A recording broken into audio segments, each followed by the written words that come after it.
குரோக் AI தளத்தை தவறாக பயன்படுத்தி சட்டவிரோதமான உள்ளடக்கங்களை உருவாக்குபவர்கள் மீது நடவடிக்கை எடுக்கப்படும் என்று எச்சரிக்கப்பட்டுள்ளது.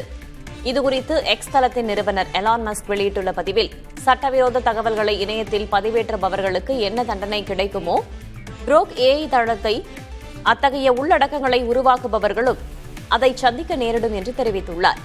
குரோக் ஏஐ தளத்தில் உருவாக்கப்பட்ட தவறான மற்றும் சட்டவிரோத உள்ளடக்கங்களை நீக்க வேண்டும் என்று எக்ஸ் தளத்திற்கு மத்திய அரசு அறிவுறுத்தி இருந்த நிலையில் எலான் மஸ்க் இந்த அறிவிப்பை வெளியிட்டுள்ளார்.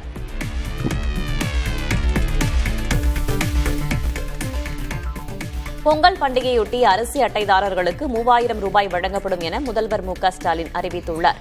அதேபோல இலங்கை தமிழர் மறுவாழ்வு முகாம்களில் வசிக்கும் குடும்பத்தினருக்கும் 3000 ரூபாய் வழங்கப்படும் என அறிவிக்கப்பட்டுள்ளது.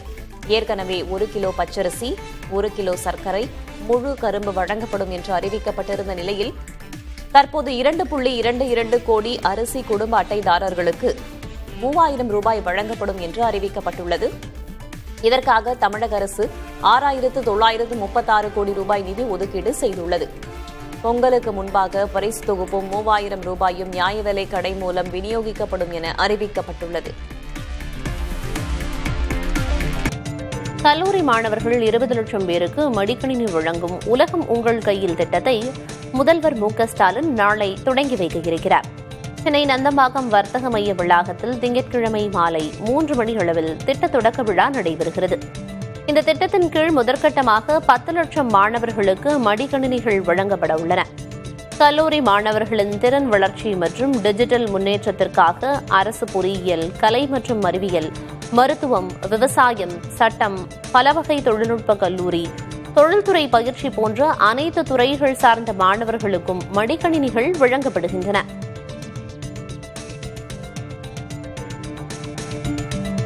தமிழ்நாடு உறுதியளிக்கப்பட்ட ஓய்வூதிய திட்டம் அரசின் நிதிச்சுமையை அதிகரிக்கும் என முன்னாள் மத்திய அமைச்சர் ப. சிதம்பரம் தெரிவித்துள்ளார். இதுகுறித்து தனது எக்ஸ் தள பக்கத்தில் பதிவிட்டுள்ள அவர், தமிழக அரசின் நிதி மேலாண்மை செம்மையாக இருந்தால் ஓய்வூதிய திட்டத்தை செயல்படுத்துவது சாத்தியம் என கூறியுள்ளார். மேலும் தமிழ்நாடு அரசின் சொந்த வரி வருவாயில் சுமார் 21 முதல் 22 விழுக்காடு ஓய்வூதியத்திற்கு செலவாகும் என்றும், சொந்த வரி வருவாயை பெருக்குவதில் அரசு மேலும் கவனம் செலுத்த வேண்டும் எனவும் அவர் அறிவுறுத்தியுள்ளார். அதேபோல் சிக்கனம் முக்கியம் என்பதோடு செம்மையான நிதி மேலாண்மையை அரசின் எல்லா துறைகளும் கடைபிடிக்க வேண்டும் என்றுள்ளார். பாஜக மூத்த தலைவரும் மத்திய உள்துறை அமைச்சருமான அமித்ஷா இன்று மாலை புதுக்கோட்டை வருகை தரும் நிலையில் விழா பாதுகாப்பிற்காக 3000த்திற்கும் மேற்பட்ட காவல்துறையினர் பணியில் ஈடுபடுத்தப்பட்டுள்ளனர். தமிழக பாரதிய ஜனதா கட்சியின் மாநில தலைவர் நயினார் நாகேந்திரன் மேற்கொண்ட தமிழகம் தலைநிமிர தமிழரின் பிரச்சார பயணத்தின் நிறைவு விழா புதுக்கோட்டையில் நடைபெறுகிறது. இதில் பங்கேற்கும் அமித்ஷா மாலை 5:25 மணிக்கு ராணுவ ஹெலிகாப்டரில் திருச்சியில் இருந்து விழா மேடை அருகே வந்து இறங்குகிறார். பொதுக்கூட்டத்தை முடித்த பின்னர் மாலை 6:45 மணிக்கு சாலை மார்க்கமாக திருச்சி செல்ல உள்ளார். புதுக்கோட்டை பாலன் நகர் அருகே உள்ள பள்ளித்தியல் பகுதியில் 48 ஏக்கர் பரப்பளவில் அமைக்கப்பட்டுள்ள விழா மேடையில் சுமார் 50,000 பேர் அமரும் வகையில் ஏற்பாடுகள் செய்யப்பட்டுள்ளன. ஹெலிபேட் அமைக்கும் பணிகள் நிறைவடைந்து அதற்கான சோதனை ஓட்டமும் நடத்தி முடிக்கப்பட்டுள்ளது. விழா நடைபெறும் பகுதி முழுவதும் மத்திய காவல்துறையினர் மற்றும் உள்துறை அமைச்சக அதிகாரிகளின் பாதுகாப்பு வளையத்தில் கொண்டுவரப்பட்டுள்ளது.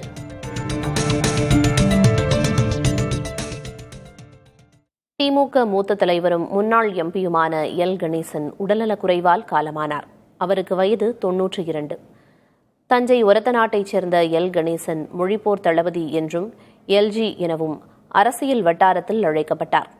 திமுகவின் உயர்நிலை செயல்திட்ட குழு உறுப்பினரான இவர் 2 முறை எம்எல்ஏவாகவும் 1 முறை எம்எல்சியாகவும் சட்டமன்றத்திற்கு தேர்வானவர்.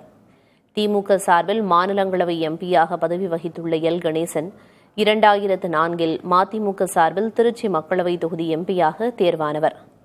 முன்னாள் முதல்வர்கள் அண்ணா, கருணாநிதியுடன் நெருங்கிய நட்பு கொண்டிருந்த திராவிட இயக்க தலைவர் எல். கணேசனின் மறைவு திமுகவினர் மத்தியில் சோகத்தை ஏற்படுத்தியுள்ளது. மறைந்த எல். கணேசனின் இறுதிச் சடங்கு நாளை காலை 10 மணிக்கு அவரது சொந்த ஊரான ஒரத்தநாடு அருகே உள்ள கண்ணந்தங்குடி கீழையூரில் நடைபெறும் என தெரிவிக்கப்பட்டுள்ளது. சிலந்தி வலையில் சிக்கிக்கொண்ட ஈயை போல எடப்பாடி பழனிசாமி மாட்டிக்கொண்டுள்ளார் என்று இந்திய கம்யூனிஸ்ட் கட்சியின் முன்னாள் மாநில செயலர் முத்தரசன் தெரிவித்திருக்கிறார். அதிமுகவின் நிலையையும் அது எத்தனை தொகுதிகளில் போட்டியிட வேண்டும் என்பதையும் தீர்மானிக்கும் சக்தியாக பாஜக இருப்பதாகவும் தெரிவித்துள்ளார். தருமபுரியில் தமிழ்நாடு உள்ளாட்சித்துறை பணியாளர் சங்க பொதுக்கூட்டத்தில் பேசிய முத்தரசன், அமித்ஷா தமிழ்நாட்டிற்கு வருவதால் ஒரு மாற்றமும் ஏற்படாது எனவும் கூறினார்.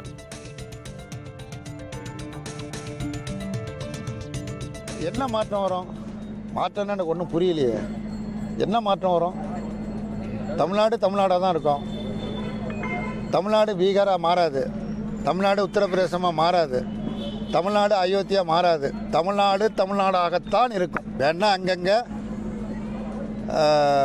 எங்கெல்லாம் கருங்கல் இருக்குதோ அங்கெல்லாம் அது மேலே ஒரு காவி துண்டை கட்டி விபூதி பட்டியை பூசி சந்தன பொட்டு வச்சு மேலே குங்குமம் பொட்டு வச்சு இதெல்லாம் சாமி அதெல்லாம் தமிழ்நாட்டுக்கு இல்லைங்கிறவனா அந்த பிரச்சாரத்தை வேணால் பண்ணிகிட்டு இருக்கலாம். எல்லக்கல் மயில்கல் இருக்குல்ல, அத்தனை மயில்கல்லையும் கடவுளாக்கலாம். அதான் செய்யலாம். சென்னை விருகம்பாக்கத்தில் உள்ள ஏவிஎம் பள்ளியில் ஏவிஎம் சரவணன் நினைவேந்தல் நிகழ்ச்சி நடைபெற்றது. இதில் முதல்வர் மு.க. ஸ்டாலின் கலந்து கொண்டு ஏவிஎம் சரவணன் உருவப்படத்தை திறந்து வைத்து மரியாதை செலுத்தினார். நாம் அனைவரும் நம் இருக்கையில் இருந்து ஒரு நிமிடம் அனைவரும் அமரலாம். இந்நிகழ்ச்சியில் நடிகர்கள் ரஜினிகாந்த், கமல்ஹாசன், பாடலாசிரியர் வைரமுத்து உள்ளிட்டோர் கலந்து கொண்டு ஏவிஎம் சரவணனுக்கு தங்கள் மரியாதையை செலுத்தினர். தமிழக அரசு அறிவித்துள்ளது பங்களிப்பு ஓய்வூதியம் தானே தவிர அது முழுமையான ஓய்வூதியம் அல்ல என்றும் திமுக தனது தேர்தல் அறிக்கையில் சொன்னதை செய்ய வேண்டும் என்றும் மத்திய இணையமைச்சர் எல் முருகன் தெரிவித்துள்ளார். வேலூர் மாவட்டம் குடியாத்தத்தில் செய்தியாளர்களை சந்தித்த அவரிடம் திமுக மீண்டும் ஆட்சி அமைக்கும் என்ற கருத்து கணிப்பு குறித்து கேள்வி எழுப்பப்பட்டது. அதற்கு பதிலளித்த அவர், மக்கள் கோபத்தில் உள்ளனர், திமுக வீட்டுக்கு செல்வது உறுதி என்றார்.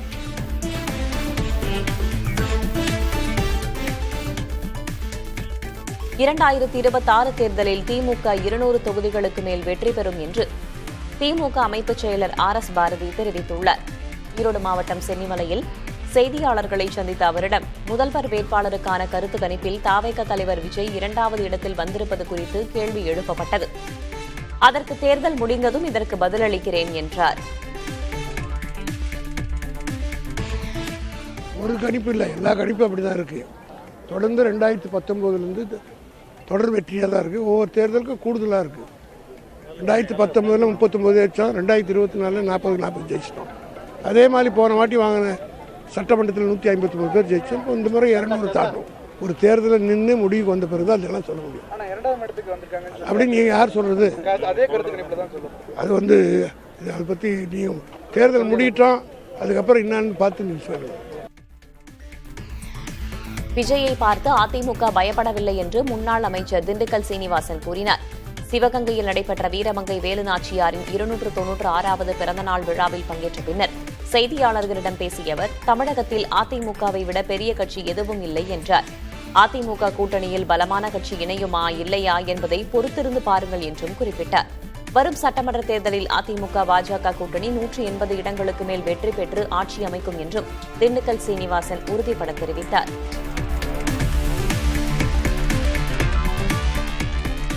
முன்னாள் முதல்வர் ஓ பன்னீர்செல்வமும் டிடிவி தினகரனும் தங்களது கூட்டணியில் இடம்பெறுவார்கள் என்று தாவேகாவின் தலைமை ஒருங்கிணைப்பாளர் செங்கோட்டையன் தெரிவித்துள்ளார். கோவை விமான நிலையத்தில் செய்தியாளர்களை சந்தித்த அவர், தமிழக வெற்றிக் கழகம் புதிய வரலாறு படைக்கும் இயக்கமாக எதிர்காலத்தில் அமையும் என்றார்.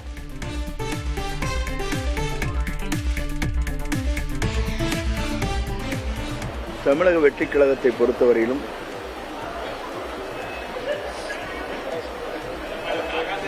ஒரு புதிய வரலாற்றை படைக்கிற இயக்கமாகத்தான் எதிர்காலத்தில் அமையப் போகிறது. பொங்கல் வரையிலும் பொறுத்துக் கொள்ளுங்கள், அதற்குள் எத்தனை பேர் வருகிறார் என்பதை நீங்கள் காணப்போகிறீர்கள்.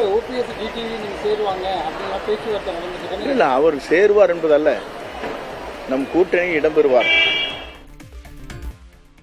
தமிழக சட்டமன்ற தேர்தல் நெருங்கி வரும் நிலையில் அமித்ஷா உள்ளிட்ட பாஜக தேசிய தலைவர்களின் பார்வை தமிழகத்தை நோக்கி திரும்பியுள்ளது.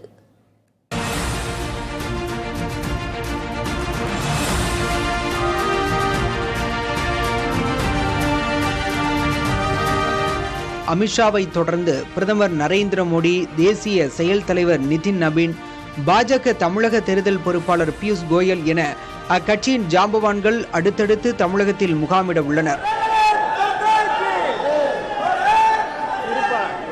குறிப்பாக பொங்கல் பண்டிகையொட்டி பிரதமர் மோடி தமிழகம் வந்து பூந்தமல்லி போரூர் இடையான மெட்ரோ ரயில் திட்டத்தை தொடங்கி வைக்க உள்ளதாக தகவல் வெளியாகியுள்ளது. அமித்ஷா ஏற்கனவே அதிமுக பொதுச் செயலர் எடப்பாடி பழனிசாமியுடன் தொகுதி உடன்பாடு பேச்சுவார்த்தையை தொடங்கியுள்ள நிலையில் பாமக மற்றும் தேமுதிக உள்ளிட்ட கட்சிகளை இணைத்து மெகா கூட்டணியை உறுதி செய்ய திட்டமிட்டுள்ளதாக கூறப்படுகிறது.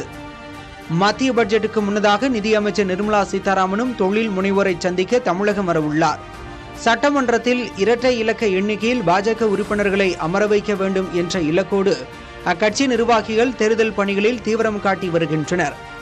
பாஜக தேசிய தலைவர்களின் இந்த அதிரடி விசிட்கள் தமிழக அரசியலில் புதிய மாற்றத்தை ஏற்படுத்துமா என்பதை பொறுத்திருந்துதான் பார்க்க வேண்டும். கருத்து கணிப்பு வேறு, மக்கள் தீர்ப்பு வேறு என்று தாவேக தலைமை ஒருங்கிணைப்பாளர் செங்கோட்டையன் தெரிவித்துள்ளார். திருப்பூர் மாவட்டம் தாராபுரத்தில் நடைபெற்ற தாவேக செயல் வீரர்கள் கூட்டத்தில் கலந்து கொண்ட செங்கோட்டையனிடம் ஐபிடிஎஸ் நடத்திய கருத்து கணிப்பு குறித்து செய்தியாளர்கள் கேள்வி எழுப்பினர். அதற்கு பதிலளித்த அவர், 2016 தேர்தலின் போது வெளியிடப்பட்ட கருத்து கணிப்பில் திமுக ஆட்சிதான் வரும் என்று கூறினார்கள். ஆனால் அதிமுக வெற்றி பெற்றதை மறந்துவிடக் கூடாது என்றார்.